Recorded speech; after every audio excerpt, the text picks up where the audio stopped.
Triomphe Congo TV est une chaîne d'analyse politique, économique, sociale et culturelle.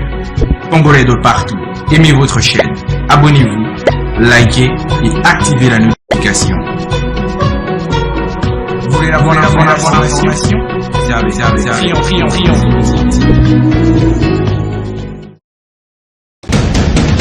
La République démocratique du Congo, c'est le plus grand pays d'Afrique centrale. Un territoire équivalent à plus de 4 fois celui de la France métropolitaine. Voilà, aimables téléspectateurs de Triomphe Congo Télévision, votre média en ligne. Nous sommes très heureux de vous avoir nombreux en train de nous regarder à travers différentes plateformes sur YouTube, sur Twitter, sur Instagram, sur la page Facebook, sur TikTok et dans plusieurs groupes WhatsApp. Aujourd'hui, votre rédaction vous amène encore un numéro, une question d'actualité bien sûr. Vous allez vous souvenir que dans une déclaration à la presse quinoise, la ministre nationale de la Justice et Garde des Sceaux, Rose Mutombo, a rendu une déclaration selon laquelle la levée du moratoire sur la peine de mort, donc un moratoire sur la levée de la peine de mort en République démocratique du Congo, question de pouvoir punir à mort tous les criminels qui sèment la désolation dans les différentes institutions et en République démocratique du Congo. Alors, c'est à travers cette déclaration faite par la ministre de la Justice, bien sûr, il y a eu beaucoup de réactions à travers le pays et même à travers le monde. Il y a par exemple au niveau national les évêques catholiques qui sont contre cette décision. Il y a même au niveau international les différentes ambassades, par exemple aux États-Unis, le Canada, la Grande-Bretagne et partout, ils ont été non et catégoriques à cette décision qui est contre le droit de l'homme et même contre le droit humanitaire international. Alors, pour en parler plus, nous avons voulu être en contact avec un juriste que vous connaissez d'ailleurs, c'est un habitué, un invité habituel de Triomphe Congo Télévision que vous allez découvrir d'un moment à l'autre. Mais avant cela, mesdames et messieurs, je vous demande une seule chose, de vous abonner d'abord massivement sur votre chaîne Triomphe Congo Télévision afin de nous permettre de bien vous servir. Alors, sans plus tarder, je reçois pour vous aujourd'hui Maître Mohamed Eyenga. Il est juriste, il est avocat ici à Lubumbashi. Bonjour Maître. Bonjour, Monsieur Etienne. Merci de nous associer à cette pertinente émission au cours de laquelle nous allons traiter une question d'intérêt national. Oui. Qu'il me soit permis de saluer les honorables téléspectateurs de Triomphe Congo Télévision. Merci beaucoup, Maître. Vous allez vous souvenir que c'était en 2003 à Sun City où les différents belligérants qui étaient en conflit en République démocratique du Congo, ils se sont entendus, c'était en Afrique du Sud, question de mettre fin ou abolir la peine de mort en République démocratique du Congo. Alors dites-nous un peu, Maître, quel est votre point de vue sur cette question?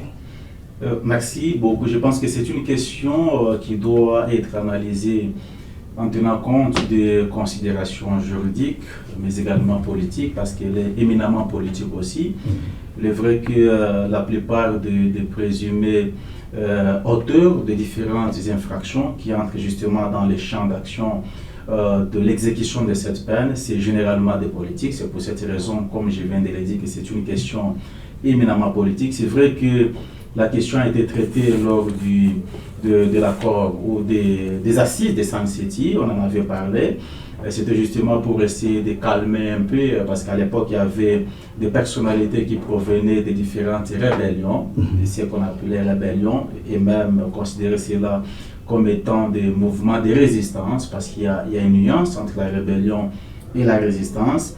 Et par après, c'est à l'Assemblée nationale où une résolution a été prise à l'époque, je pense en 2003, une résolution a été prise justement question de pouvoir faire ces moratoires sur l'exécution de la peine de mort. Oui. Parce qu'ici, il faut préciser que la peine de mort n'a jamais été abolie chez nous. Oui. Donc, la peine de mort existe bel et bien dans l'arsenal juridique congolais, mais c'est plutôt son exécution qui a été suspendue, donc à travers ces moratoires.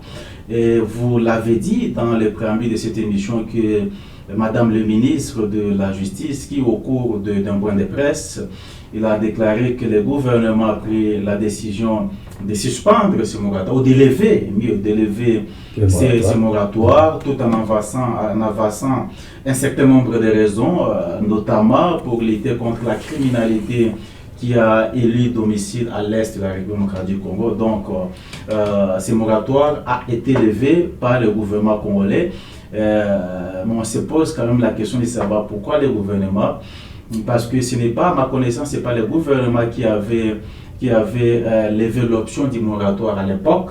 On en avait, c'était une résolution de l'Assemblée nationale à l'époque. C'est vrai que c'est une résolution non écrite aussi, parce qu'il n'y a aucun acte à travers lequel les institutions de l'époque avaient, si vous voulez, pris l'option de mettre en place ces moratoires. Il n'y a aucun acte juridique qui existe, mais c'est quand même le gouvernement congolais qui a levé à travers une déclaration faite à la presse. Ok. Et maintenant, maître, dites-nous un peu pourquoi seulement choisir ce temps ici pour lever ces moratoires. Est-ce que c'est utile? Eh bien, il y a des raisons avancées par la ministre. Elle nous laisse entendre que c'est pour la position du gouvernement congolais telle qu'exprimée par la ministre.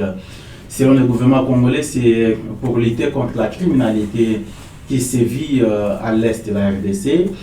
Nous sommes tout à fait d'accord du fait que les atrocités ne font que prendre de l'ampleur à l'est. Il y a de l'insécurité qui sévit, il y a d'ici là plusieurs années. Avec plusieurs groupes armés qui sont opérationnels. Groupes armés, effectivement, et plusieurs crimes qui sont commis, et malheureusement, c'est la population civile qui en est victime.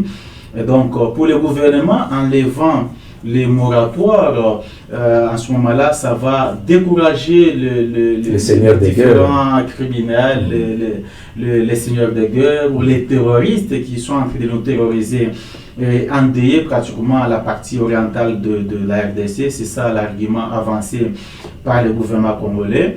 D'entrée de jeu, il faut préciser que nous ne sommes pas contre l'exécution de la peine de mort. Ouais. Ça, il faut le préciser. Et surtout que, comme je viens de le dire, la peine de mort n'a jamais été abolie dans notre arsenal juridique. Elle existe bel et bien. C'est son exécution qui a été suspendue à travers ce moratoire. Mais une question pertinente qui est soulevée au sein de l'opinion, c'est justement par rapport à l'exécution de cette peine de mort. Ouais. Vous êtes sans ignorer qu'il y a des vagues qui s'élèvent au niveau de l'échiquier national et voire même au niveau des institutions. Et l'institution phare, comme vous le savez, c'est le président de la République pour dénoncer un comportement malsain qui est dirigé en système dans l'appareil judiciaire congolais.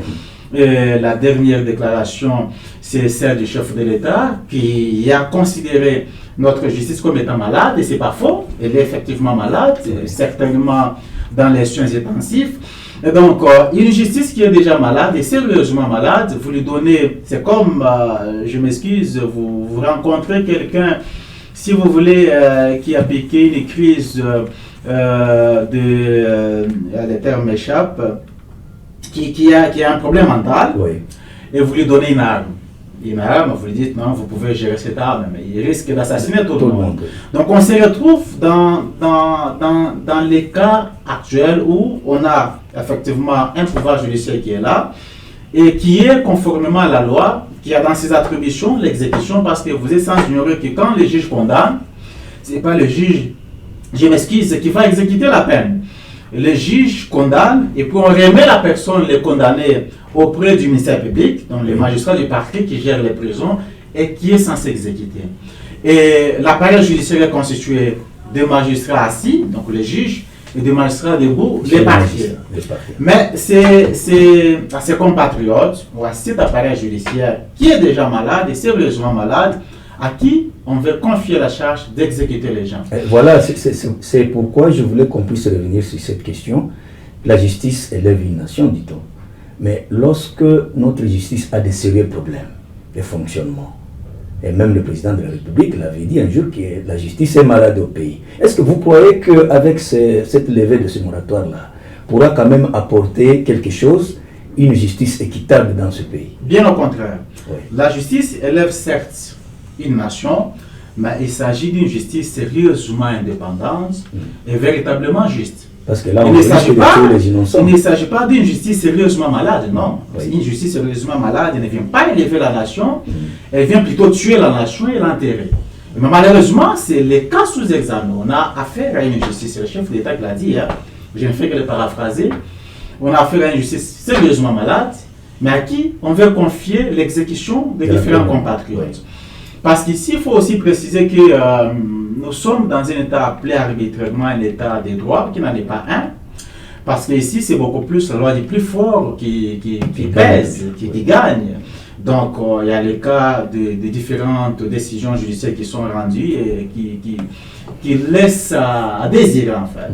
Et donc, nous avons déjà un seul problème où la politique veut tout gérer, où on a un régime politique qui veut tout politiser, et donc laisser actuellement à cette justice la latitude de pouvoir exécuter la peine de mort en ce moment-là, et sera fortement politisé, et ça sera malheureusement, ça risque, je ne le confirme pas, ça risque d'être une occasion pour certains de pouvoir se débarrasser de certains adversaires politiques. Ouais. Nous l'avons vécu un règlement de compte. Un règlement de compte. Ouais. Où on va rendre une justice cynique, où on va prendre une décision arbitraire, une décision en réalité injuste, parce qu'on veut se débarrasser de tel opposant, de telle autre personnalité qui gêne en ce moment-là. On fabrique un dossier comme on en a l'habitude, juste pour le condamner, et aussitôt condamné, on doit l'exécuter. Parce que c'est déjà une justice qui est malade, qui va rendre la décision décriée par toute personne raisonnable, mais parce qu'il doit exécuter, et donc il sera obligé de pouvoir exécuter et couper la tête des gens. Voilà, maître, nous sommes en train de continuer petit à petit. Est-ce que vous pensez qu'avec cette option de lever ce moratoire, ça peut réduire par exemple les taux de criminalité? Parce que nous avons le phénomène Kuluna dans la ville de Kinshasa, et presque dans toutes les provinces, il y a l'insécurité de plus en plus grandissante. Est-ce que cette décision pourra réduire les taux de criminalité au pays? Personnellement, je ne pense pas que ces décisions soient à même de pouvoir réduire, parce que c'est lui qui est censé exécuter, c'est le pouvoir judiciaire. Ça risque bien au contraire de créer une certaine frustration et de créer une certaine rébellion. Pourquoi? Parce que quand vous avez un pouvoir judiciaire qui ne rend pas justice comme il se doit, parce qu'en réalité, dans un état de droit, c'est toutes les institutions et les habitants de cet état et les citoyens doivent être placés sur le même point d'égalité. À supposer que mon frère commet effectivement un forfait, qu'il est condamné et exécuté. Mais le frère d'un dignitaire, d'un responsable du régime ou d'un haut placé dans le régime commet les mêmes forfaits, mais n'est pas condamné. Dans les chefs de mes frères à moi, des membres de ma famille, nous serons frustrés. C'est vrai que mon frère avait commis les forfaits, nous tous on est conscients, condamné, exécuté, on a rendu justice. Mais pourquoi rendre justice de la même façon dans la famille ou auprès de celui qui a commis les mêmes forfaits, mais qui appartient, si vous voulez, à un membre du régime en place? Vous comprenez? Oui. Déjà, quand tu as cette injustice, ça ne va pas réduire, si vous voulez, la criminalité. Ça va plutôt créer une frustration, ça va créer la rébellion. Les gens vont vraiment se rébeller parce que là, il ne s'agit pas d'emprisonner quelqu'un à qui on peut rendre visite chaque samedi, mais il s'agit d'exécuter quelqu'un, de l'éliminer. C'est des choses différentes. Quand par exemple on est victime, mon frère est victime d'une injustice, mais il n'est pas exécuté, il est plutôt condamné, il est quand même emprisonné, et que chaque samedi, j'essaie de rendre visite. Je sais que c'est le cas, par exemple, de Boudiakera qui a été libéré, il a fait 6 mois, oui. Mais au moins il est rentré chez lui. Et lui-même vous dit qu'il continue à dénoncer les faits lui reprochés, il continue à dire qu'il est innocent. Vous comprenez? Mais au moins il est rentré chez lui. Mais à supposer qu'il était exécuté et que les membres de la famille et l'opinion sait très bien que c'était de façon arbitraire. Ça va créer une rébellion contre les pouvoirs judiciaires et ça aura un effet négatif par rapport à ce qu'on attend. Ouais. C'est pour cette raison que nous disons que pour nous, il faut commencer par guérir le traité, sérieusement, et guérir d'abord la justice. Oui. Et dès que nous aurons compris que la justice est guérie en ce moment-là, on peut maintenant passer à l'étape suivante. Mais sinon, ça risque d'être un moyen, comme certains le disent, ça risque d'être un moyen pour les régimes en place de créer la terreur et de se débarrasser de ses opposants politiques. Voilà, maître, vous êtes juriste. Est-ce que dans un État qui se veut de droit, peut-on accepter d'exécuter quelqu'un à mort parce qu'il est en conflit, un citoyen, parce qu'il est en conflit avec la loi? Eh bien, comme je viens de le dire, l'état de droit, ça signifie que les citoyens de cet état sont soumis, si vous voulez, à la force de la loi. Si c'est la loi qui l'a prévu et que les conditions sont réunies, dans notre cas, c'est vrai, la loi l'a prévu, ça n'a jamais été aboli, mais ce sont les conditions qui ne sont pas réunies. J'ai vu quand même certaines ambassades, notamment les Américains, faire des déclarations, tout ça, mais il faut quand même préciser que c'est aussi un paradoxe. Oui. Parce que la peine de mort est exécutée chez eux aux États-Unis. Et tous ces ambassadeurs qui font des déclarations ne sont pas à même de les faire aux États-Unis parce qu'ils se disent que là, la loi est quand même respectée et qu'elle est exécutée, qu'on soit du pouvoir ou de l'opposition. La loi, elle est équitable. Mais ce qui n'est pas le cas chez nous. C'est pour cette raison que ça crée une certaine frustration. Les gens ne se sentent pas rassurants. Parce qu'on se dit, ben, on peut laisser tomber, on peut arrêter de faire pression, mais un jour, si on se permet de faire une déclaration contre X ou Y, un membre très influent du régime, on risque de monter un dossier contre vous. Et dans les cas où ça entre parmi les infractions citées, effectivement, on va vous condamner de la façon la plus expéditive, j'y arrive, et procéder à votre exécution. Mais si c'est un membre de la famille au pouvoir qui le fait, mieux du régime au pouvoir qui le fait, mais je ne pense pas, à l'état actuel de notre justice, je ne pense pas qu'on puisse les traiter de la même façon, sinon les cas sont légion. Voilà, maître, nous sommes arrivés pratiquement à la fin de cet entretien. Je ne sais pas si vous avez un dernier mot quant à ces dossiers. Les derniers mots par rapport à ces cas, comme je viens de le dire, la peine de mort, elle est légale chez nous. Donc, elle n'a jamais été abolie.